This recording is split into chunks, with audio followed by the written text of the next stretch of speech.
Welcome to the Osmo Early Bird Podcast. It's your old pal Emac coming to you with one Adam Ship My Money Share as you get me 3 days in a row this week. Strafford and I are doing a little musical chairs, but that's all right because he and I are going to actually reunite on Saturday morning, so that will be a fun one. Adam, talk to me. What's the big news? What's the good haps going on there up in Baltimore or Baltimore or Baltimore?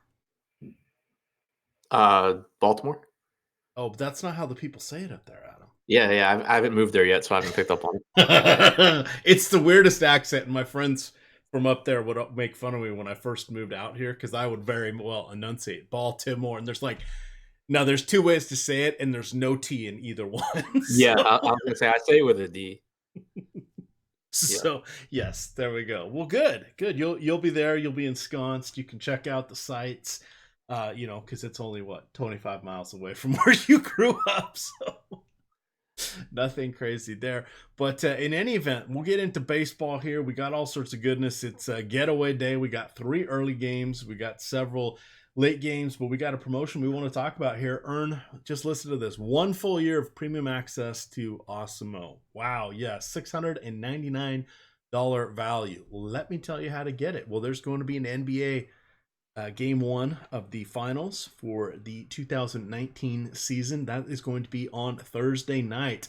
All you have to do is go to Osmo_COM on Twitter. Again, Osmo_COM. Check out the pinned tweet and follow the instructions. You must retweet this with your guess as to the total points scored in the Raptors and Warriors game 1.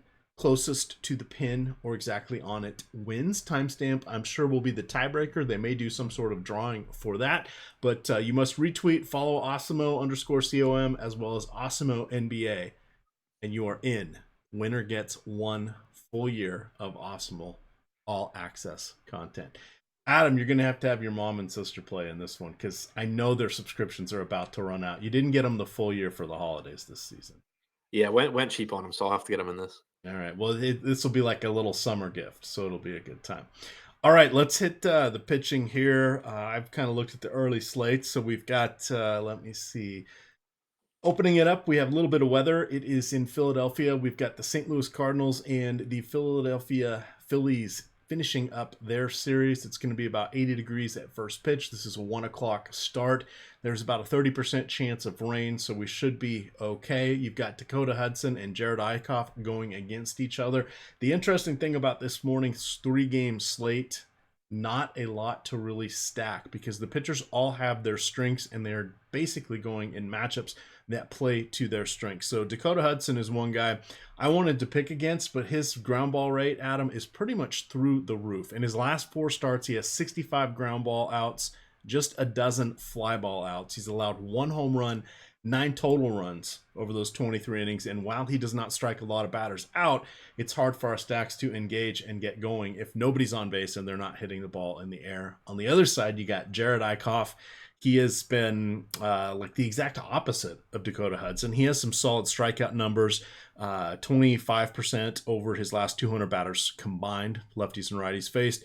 He does allow a 44% fly ball rate with 40% hard hit rate. However, he's really, really, really good against righties. We know the only lefties essentially on the Redbirds roster are Matt Carpenter, Dexter Fowler, and Colton Wong. So they're really the only ones I'm intrigued by on their side. Now, I don't want to slight Goldie and DeYoung and Marcell Ozuna, but they're going to be going into the strength of what Eickhoff has. Tyler Beede, yeah, he's okay. He's actually a little bit better than okay. He's been down with the Sacramento River Cats for the last couple weeks. He had made 3 different appearances here in the majors. He's got a good fastball. He can get it up to 95 miles an hour when needed. Decent curveball, and he has a solid changeup. He's going against the Marlins, who are really not going to be that scary. And even though they have had some moments against some good pitchers this in the last week or two, I really don't know who I'm supposed to pick from the Marlins. On the other side, Sandy Alcantara, yeah, he doesn't have a lot of power. He's allowed 6 home runs in his last 46 innings. He does a pretty good job of keeping the ball in the park.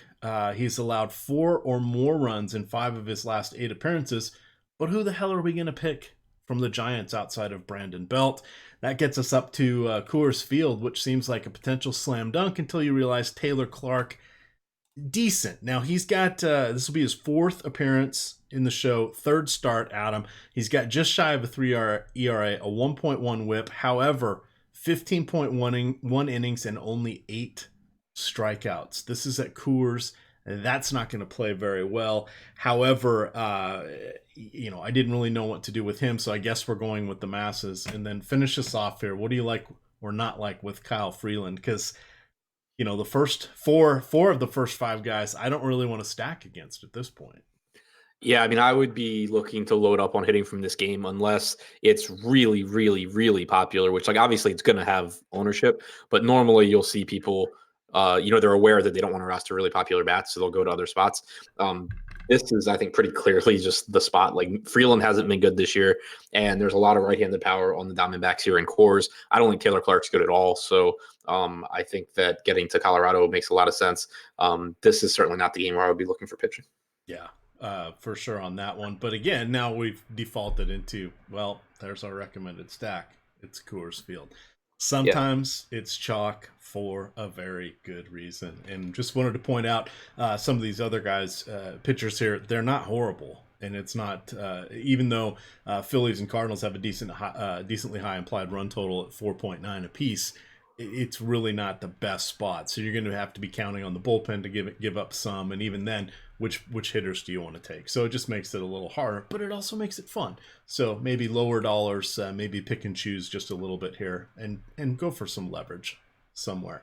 Now on to the main slate. What do we got? Looks like we have 2, 4, 6, 7 games, Adam. We're starting out with the Milwaukee Brewers. They are in Pittsburgh taking on the Pirates. The Bucks have not yet announced a starter, at least as best I can tell. Chase Anderson will be going for the Brew Crew. We have about a 50% chance of rain in the area here for Pittsburgh, but let's just assume this game is a go. What do you like? We'll focus again on pitching like we've done, but we'll give a little more in-depth take, and we'll go with Adam's takes here since he is the analyst you really want to hear for this. What do you got here for Chase Anderson? Yeah, so I mean, Chase Anderson has been a reverse splits pitcher for a while. Those tendencies have still been there this season. He has held lefties to a 274 expected WOBA, 112 expected ISO, 20.8% strikeout percentage. Righties, he's allowed a 366 expected WOBA, 179 expected ISO, a much higher strikeout percentage at 27.7%. But a predominantly left-handed lineup here for Pittsburgh. Not a lot of strikeouts in the lineup, but I think that with this park, it's not the craziest spot to be looking at Anderson at a cheap price tag. Not a lot of power in Pittsburgh's lineup either. So I think that Anderson is a decent play if you're playing 150 lineups as an SP2.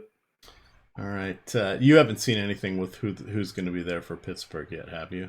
Fangraphs has Musgrove, but other than that, no, I haven't. Okay. And the reason we may not have one yet is they've been running the old opener thing a little bit more. But Stephen Brault is one of the guys that usually comes in as the second guy, and he went on Wednesday. So just keep an eye on that one. We, of course, have the DFS strategy show that will be on at 9:30 Thursday morning. We have the deep dive. That's the premium article behind the paywall. That will be written by Adam. We've got the deeper dive show over there on the Awesome YouTube channel around 5 o'clock. And then around 6 o'clock, you will get live before lock. Taking you all the way down the home stretch, and then you're going to get a Fast Eddie show breaking down the first game of the NBA series.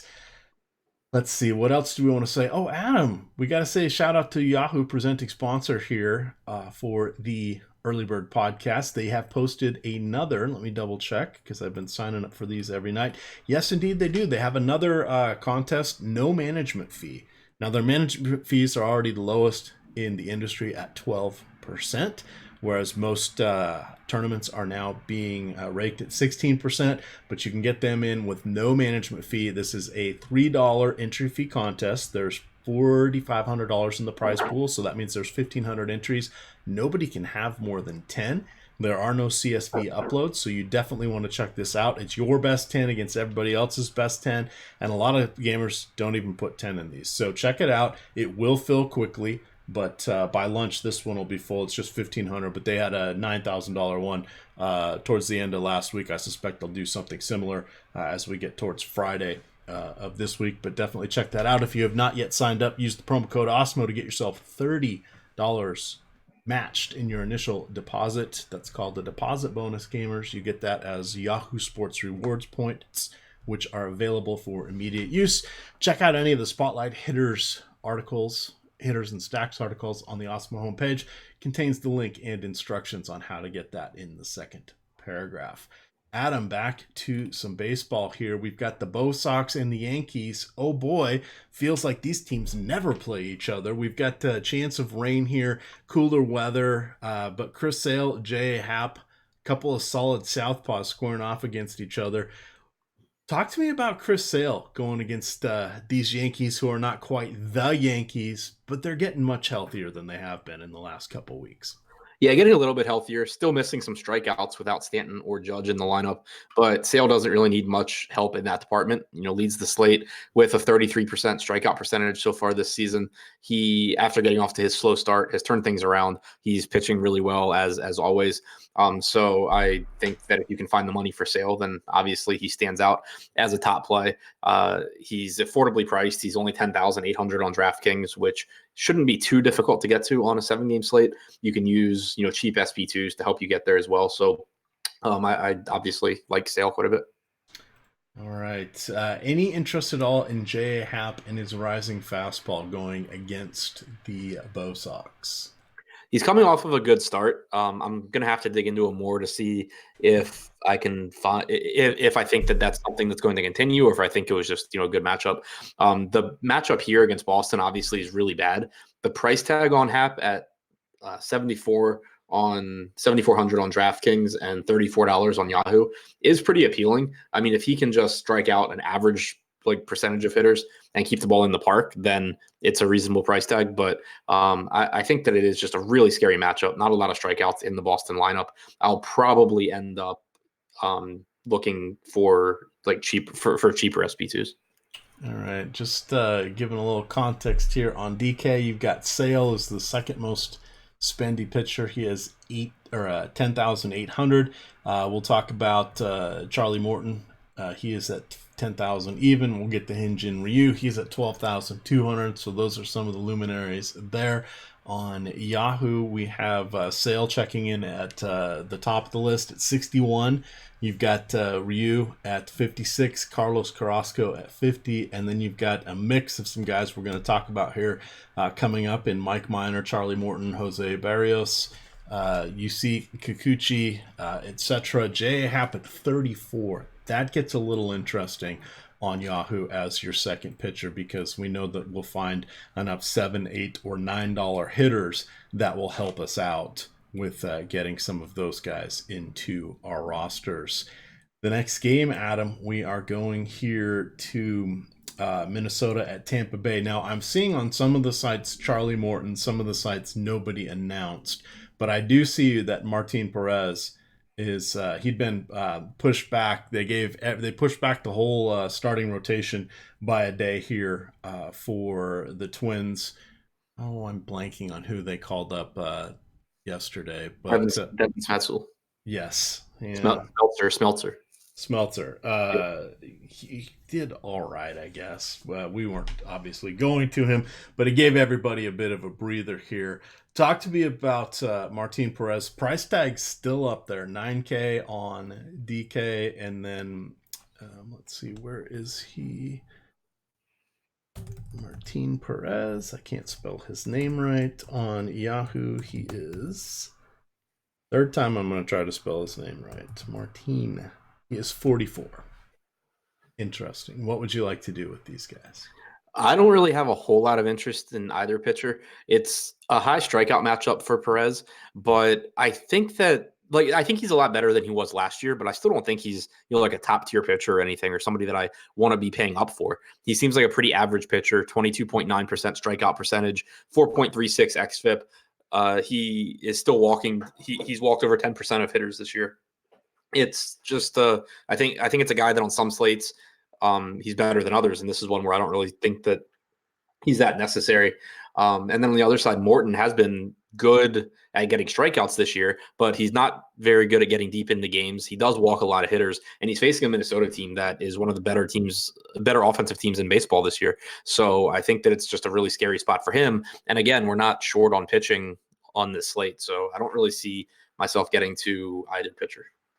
All right, that makes a fair amount of sense. Any hitters you would consider just kind of as a one-off option here, or the best hitter on either side? Probably, I don't even know. Would it be Avisel Garcia for Tampa Bay?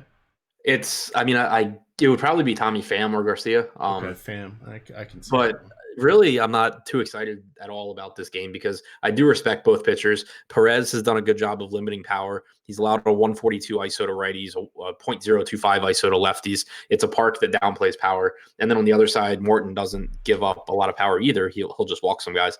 I think that probably the most useful part of this game would be if you get like Travis d'Arnaud at $2,200 batting fifth or something like that. And we have seen that a few times. He's also bounces between $7 and $9 there on Yahoo, so you are required to play a catcher there as well. So do keep that in consideration. Next game, we're going to the 8:05 game. This is Kansas City Royals in Texas. We have 85 degrees at first pitch. We've got a slight little cross breeze, 7 to 8 miles an hour, going from third base to first base. Adam, it's Jake Junus and Mike Minor. Now, Minor has been putting together a very solid season. We know that Kansas City's striking out a lot more than previous iterations have last season and 2 seasons ago.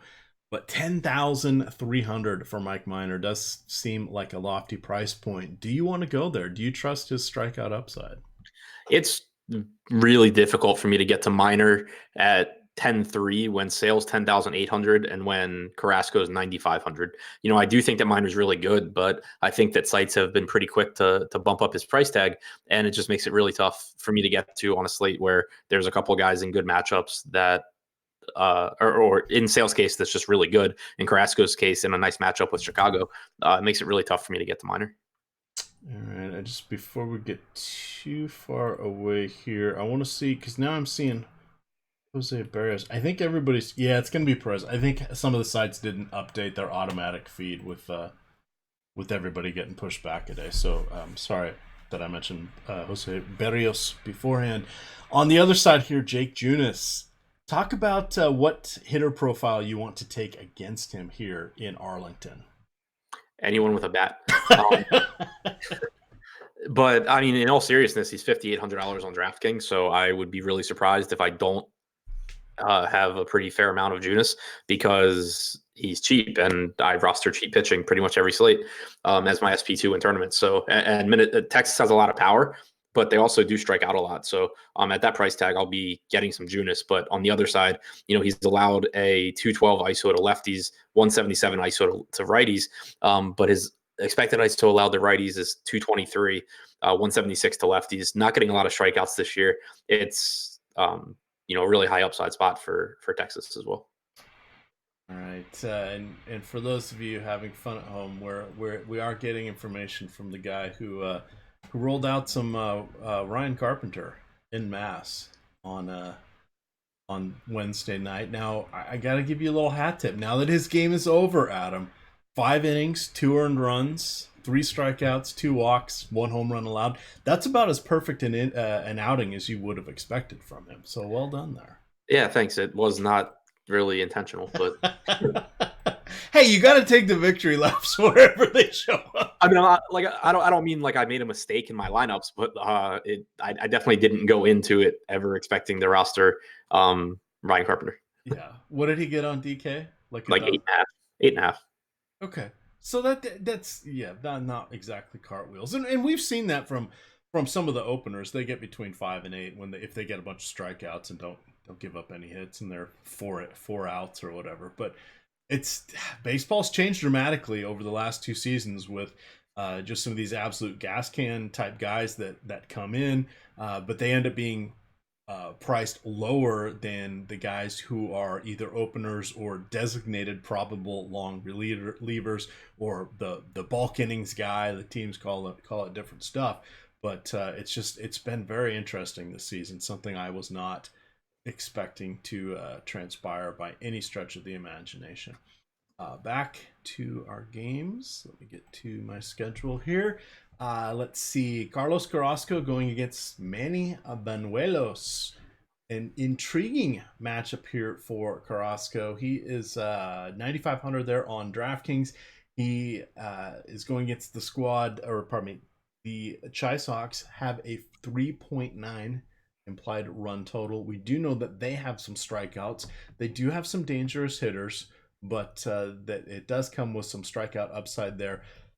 Carrasco does have those home road splits, but he's reasonably priced. Scuffled here and there this season. How are you feeling about Carrasco? I like the spot here, and I like the price tag. He, for whatever reason, has actually been better on the road over the last couple of years. But on top of that, it's a Chicago team that just has a lot of strikeouts in their lineup against right-handed pitching this season. Their active roster has a 26.6% strikeout percentage, which leads baseball. 94 WRC plus, 310 WOBA. Nothing really, impressive across the board there. Carrasco has had, some issues this season, like you said, but his strikeouts have still been there. He's struck out 27.1% of lefties, 31.2% of righties. He has given up power, which, obviously is a bit of a problem, but I think that his price tag's just, too good to ignore. And this will be the third time he has faced Cleveland. He has not allowed a run in 12 innings. He has 12 strikeouts. One of those was a complete game shutout. Was that an abbreviated game? Was that one of those rain games? Carrasco? Yeah. Yeah, if I remember right, yeah. But I could be wrong. Oh, here we go. It was so he's pitched against them on the 9th and then again on the 14th. And he got one of those. He didn't allow a run in either, but one of those must have been rain shortened because he did get the complete game shutout bonus. There it was, the 5 inning performance on May 9th. So throwing that one out there, but we'll see. So that's pitching against them 3 times in 3 weeks. That's a lot. They should have some familiarity, but we will find out when they play these games. See, Adam, we've got 2 more to go here before we finish up and get everybody on their way safely to work for Thursday. We're moving out to the West Coast now. We've got the Mets winding up their series in Los Angeles against the Dodgers. Jason Vargas, 6,400 on DraftKings. Hyun-Jin Ryu, 11,200. These are the dichotomy of pitcher pricing here. Ryu basically top on most sites unless Sale bests him, but on DK 11,200. That's pretty hefty. What do you want to do with Hyun-Jin Ryu, and how many pitches do you think he will go? About 90, 95, do you think?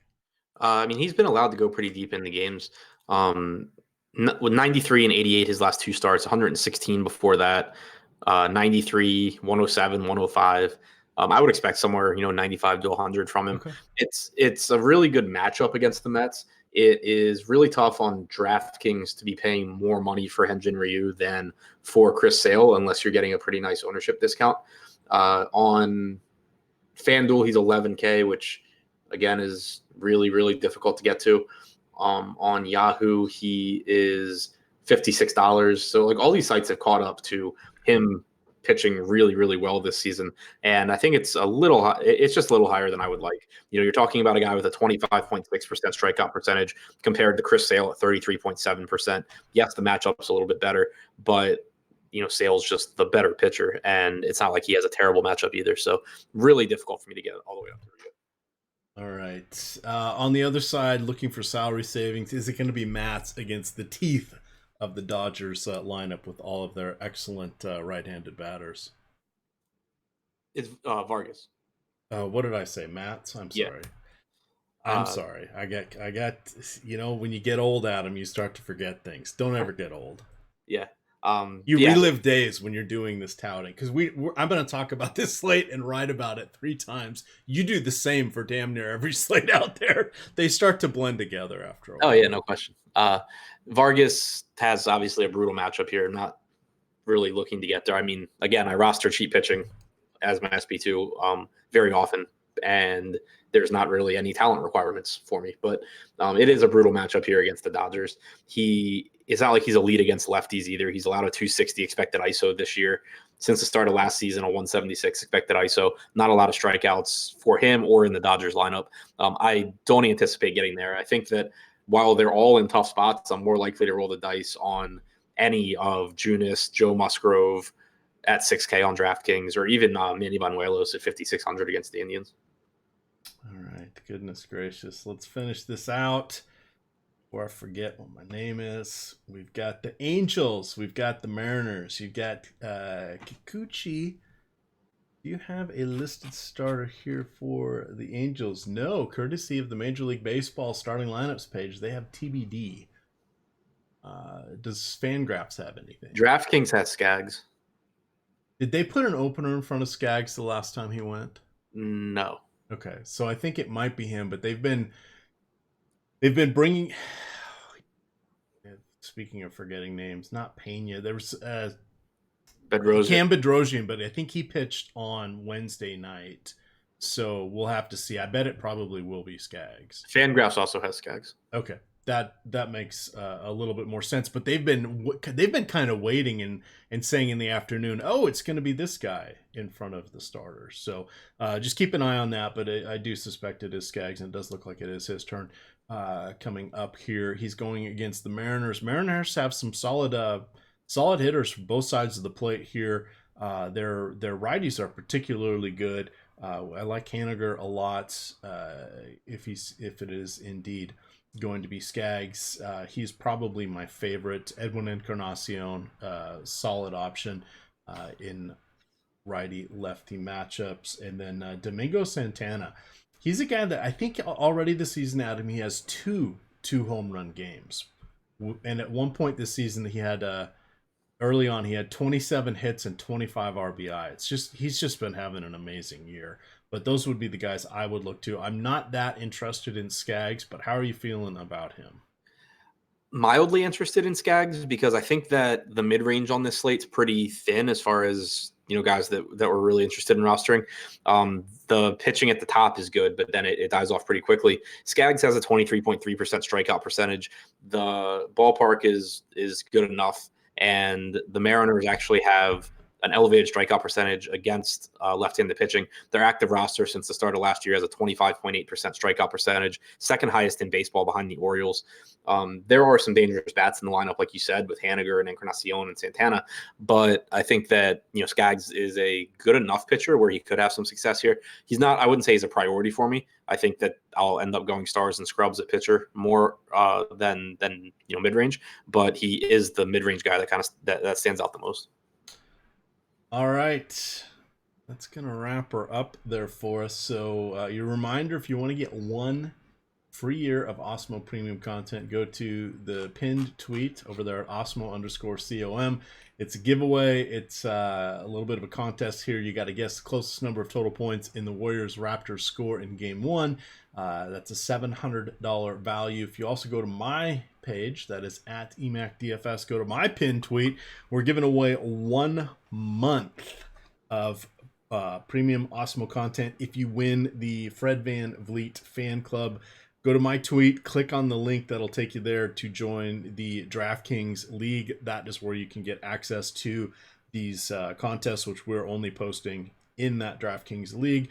Again, we will be doing that each round of the playoffs. We went with the 100-man this time, probably back it off to 50 again, but it's just $1. Top 20 paid for this 100-man. Check it out. Must fill to run. But we've got 65 people in it already, so I think it will. The prizes they spread out a little more nicely if we can get up to 100, so that's why we went there. But give that a gander. You can follow Adam at ShipMyMoneyDFS. And with that, gamers, we're going to get on out of here. Good luck.